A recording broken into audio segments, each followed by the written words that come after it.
Assembly సమావేశాల విషయంలో కేసీఆర్ పట్టుదలను, బీఆర్ఎస్ వ్యూహాలను పక్కాగా ఔపాసన పట్టిన రేవంత్ రెడ్డి కేసీఆర్ ను ప్రతి బాల్ కు క్లీన్ బౌల్ చేస్తున్నారు. బుధవారం ఆయన ప్రజాభవన్ లో పెట్టిన ప్రెస్ మీట్ లో కేసీఆర్ పై ఓవైపు ఘాటు వ్యాఖ్యలు చేస్తూనే మరోవైపు ఆయనపై చాలా గౌరవం చూపించారు.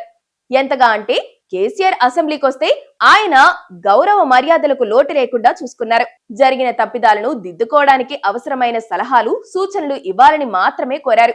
ఇంత మంచివాడిని ద్వేషించి కేసీఆర్ అసెంబ్లీకి రావడం లేదా అని అనుకుంటున్నారు. అదే రేవంత్ ప్లాన్.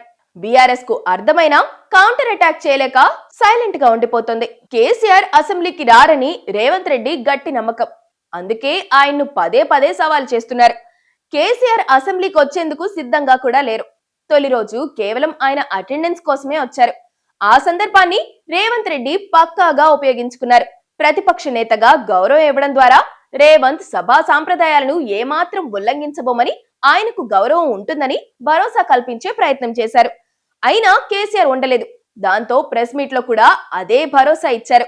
ఇదంతా చూస్తున్న ప్రజలకు నిజమేగా, కేసీఆర్ ఎందుకు అసెంబ్లీకి రారు అనుకుంటున్నారు. ఆయన గౌరవాన్ని పోగొట్టబోమని రేవంత్ రెడ్డి హామీ ఇస్తున్నప్పుడు అసెంబ్లీకి వెళ్లి చర్చించడానికి కేసీఆర్ కు ఏం నొప్పి అన్న ప్రశ్నలు ప్రజల నుంచి వస్తున్నాయి. అంటే అక్కడే కేసీఆర్ పై రేవంత్ గూగ్లీ వేశారన్నమాట. గతంలో తెలంగాణ అసెంబ్లీ 10 ఏళ్ల పాటు పెద్దగా జరిగిందేం లేదు. కాంగ్రెస్ సభ్యులను సస్పెండ్ చేసి ఏకపాత్రాభినయం చేసి వెళ్లిపోయేవాళ్ళు. కానీ ఇప్పుడు అలా జరగడం లేదు. కాంగ్రెస్ పాలనలోకి వచ్చాక అసెంబ్లీలో చర్చలు జరుగుతున్నాయి. బీఆర్ఎస్ నేతలు గట్టిగానే తమ వాదనలు వినిపిస్తున్నారు. సమయం కూడా లభిస్తుందని చెప్పాలనుకున్నది చెబుతున్నారు. ఎవరికి అనుమానాలు ఎదురు కావడం లేదు. కానీ రేవంత్ రెడ్డి విషయంలో కేసీఆర్ రాజకీయంగా తీసుకున్న నిర్ణయాల వల్ల రేవంత్ ఆయన్ను అవమానిస్తున్నారని అనుకుంటున్నారని, అందుకే సభకు రావడం లేదని ఎక్కువ మంది అనుకుంటున్నారు.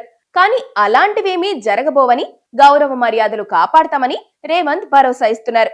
నిజానికి రేవంత్ ఇలా మాట్లాడడం కేసీఆర్ అహాన్ని మరింత దెబ్బ కొట్టినట్లే.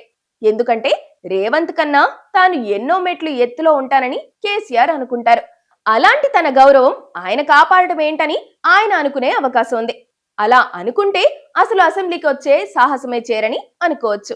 రేవంత్ చేస్తున్న రాజకీయంతో బీఆర్ఎస్ పార్టీకి, కేసీఆర్ కు ఊపిరి సలపడం లేదు. రేవంత్ ఆవేశంతో ఏ పని చేయడం లేదు. అంతా పాజిటివ్ పాలిటిక్స్ చేస్తున్నారు. ప్రజాస్వామ్య బద్దంగా బీఆర్ఎస్ పార్టీని దెబ్బ కొడుతున్నారు. ఈ పార్టీ అగ్రనేతల ఈగో గురించి చాలా స్పష్టంగా లెక్కలేసుకొని ఆయన చేస్తున్న రాజకీయంతో మొత్తం మారిపోతుంది. ఇది బీఆర్ఎస్ నేతలకు అర్థమైందో లేదో కానీ కేసీఆర్ అసెంబ్లీకి వెళ్ళకపోతే బీఆర్ఎస్ పార్టీకి చాలా డ్యామేజ్ జరుగుతుంది. ఇప్పుడు వెళ్లడం వల్ల ఎక్కువ ప్లస్ ఉంటుంది. కానీ కేసీఆర్ ఇలాంటి రాజకీయాలకు స్పందించడం అంటే ట్రాప్ లో పడటమే అనుకుని లైట్ తీసుకునే ఛాన్స్ ఉంది.